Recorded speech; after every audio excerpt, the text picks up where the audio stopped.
The Mongolian steppe, vast, open, and wildly beautiful.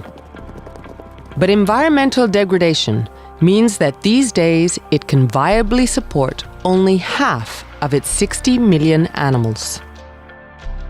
Change is coming to the traditional way of life of Mongolia's livestock herders, and with it comes additional risks to their economic and food security.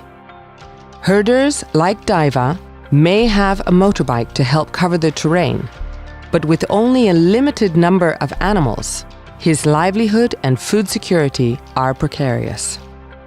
The problem is what's known as a zood, a summer of very high temperatures and little rainfall, followed by the harshest of winters. The heat degrades the pasture and limits fodder growth. Then the snow and frozen ground stop livestock from reaching even the scant remaining grazing. By then, they are already weak, thin, and ill. Daiva is especially vulnerable, as he has fewer livestock to take to market, especially when prices tumble, as everyone else is desperate to sell. He was chosen for FAO support when warning signs pointed to a severe zood in 2018. The FAO intervention targeted the poorest and most vulnerable herders. They have borne the cumulative brunt of zoods, which are more frequent due to the changing climate. Herders are among the 22% of Mongolians who live below the poverty line, with over 1/3 of the population relying solely on livestock for their income. It's a tough existence, but one that can be successfully supported with well-targeted help. Тэжээл хэвэг нөгөө нэг сард одоо хэвэг тэжээлээ бараг одоо дуусаад яана гэж итэл нөгөө нэгдсэн үндэсний байгууллагаас ингээд тусламжаар ингээд хэвэг тэжээл өгөр нөгөөдгийнхөө буйнаар одоо ингээд энэ хэдийгээ ондонд оруулаад голчиж одоо энд нэг 2-3 үнэ тэжээлэгжсэн энийг босгож авсан нэг үнэ маань одоо тийм тугалчаад байж байна. FAO's early warning, early action system had started to pick up warning signs in the autumn of 2017. Working with partners and Mongolian institutes, FAO observed that forage was scarce after a hot, dry summer. Extreme temperatures were forecasted for 2018. FAO acted quickly and by December was already intervening in 5 high-risk locations. The program supplied animal feed and nutrients at the key moment, just when core breeding stock were close to birthing and most at risk. For Daiva and his family, it was highly successful.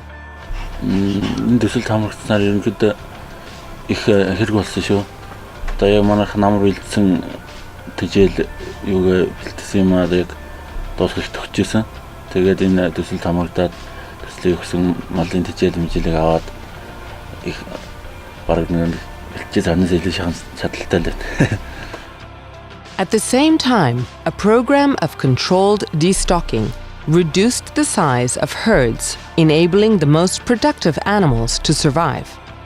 Meat from this was distributed to vulnerable households living on the edge of Ulaanbaatar. Some were former herders who had lost their livestock as a result of previous zoods and were forced into the city in search of an income. Challenges still threatened the livelihoods of traditional herding families. But with thanks to timely and cost-effective interventions, FAO helped them keep going. For every US dollar spent, households had a return of over $7 in avoid losses and added benefits. Less animals died, fewer became thin and sick. Cashmere was sold at the right time, and the milk that sustains many families kept flowing. Thanks to these gains, herder families were better equipped to repay their loans. Хэдэн малаа ондруулах юм тулд одоо зээл авч одоо өвс тэжээл авна. Энэ төсөлд хамрагдсанаар би одоо манайх одоо энэ жил ерөөсөн банкнаас зээл авалгүй хэдэн малаа онд минь оруулсан. Acting early, before a disaster strikes, is not only possible, it is a responsibility. We must give the opportunity to people to protect themselves and their livelihoods ahead of shocks, so they can be more resilient to future ones.